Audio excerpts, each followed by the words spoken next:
विद्यार्थी नमस्कार, आप सभी का हमारे इस YouTube चैनल राजविके एकेडमी में बहुत बहुत स्वागत है। विद्यार्थी कक्षा 10वीं के इंग्लिश में आज हम नई पोएम लेकर आए हैं। पोएम है अ टाइगर इन द ज़ू, चिड़ियाघर में बाघ। तो इसके कुछ इम्पोर्टेंट क्वेश्चंस और उनके आंसर्स देख लेते हैं। Question number 1, right the central idea of the poem a tiger in the zoo. Tiger in the zoo का केंद्रीय भाव या सेंट्रल आइडिया हमें यहाँ पर लिखना है, जो बहुत बार परीक्षा में पूछा गया है। तो इसका आंसर हम देख लेते हैं। The poem a tiger in the zoo talks about the life of a tiger in the zoo. The tiger is in the cage and he is not happy. इसका हिंदी अर्थ देख लेते हैं पहले। यह कविता चिड़ियाघर में बंद एक बाघ के जीवन के बारे में है, उसके जीवन के विषय में है। और वह बाघ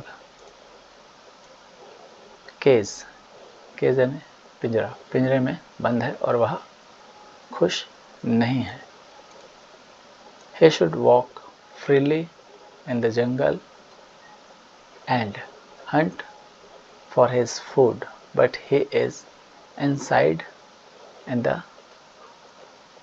the cage and he ignores the visitors.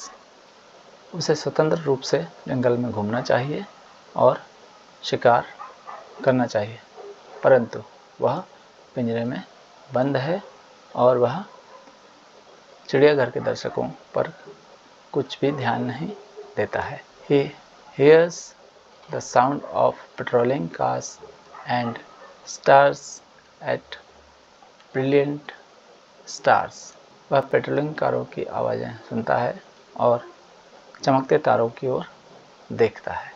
अगला प्रश्न है, how does the tiger act in the cage.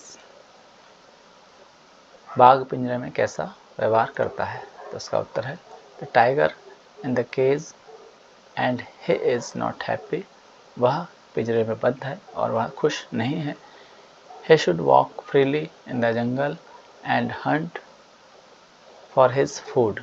उसे जंगल में फ्रीली घूमना चाहिए, स्वतंत्र रूप से घूमना चाहिए और अपने भोजन के लिए शिकार करना चाहिए। परंतु he is inside the cage and he ignores the visitors. वह पिंजरे में बंद है और चिड़ियाघर के दर्शकों को इग्नोर करता है या उनकी तरफ नहीं देखता या अनदेखा करता है। He hears the sound of patrolling cars and stares at brilliant stars. और वह चमकते हुए तारों की ओर देखता है। वह पेट्रोलिंग कारों की आवाज़ें भी सुनता है। तो विद्यार्थियों, आपने देखा दोनों ही उत्तर लगभग मिलते जुलते हैं। तो यहाँ पर आप लोग ध्यान दें, कभी भी कोई भी यदि पोएम आए परीक्षा में या किसी भी पोएम से संबंधित कोई क्वेश्चन आए और यदि आपको आंसर उसके नहीं बन रहे हैं, आंसर से यदि आपको याद नहीं है, तो आपको सिर्फ और सिर्फ उस पोएम का सेंट्रल आइडिया याद कर लेना है और यही सेंट्रल आइडिया आप किसी भी क्वेश्चन के आंसर में सेंट्रल आइडिया यदि आप लिख देते हैं तो आपका आंसर सही होगा, आपके नंबर नहीं कटेंगे। विद्यार्थियों, इसी प्रकार के वीडियो के लिए हमारे चैनल को लाइक करें। हम इसी प्रकार के वीडियो आप तक पहुंचाते रहेंगे। Thank you.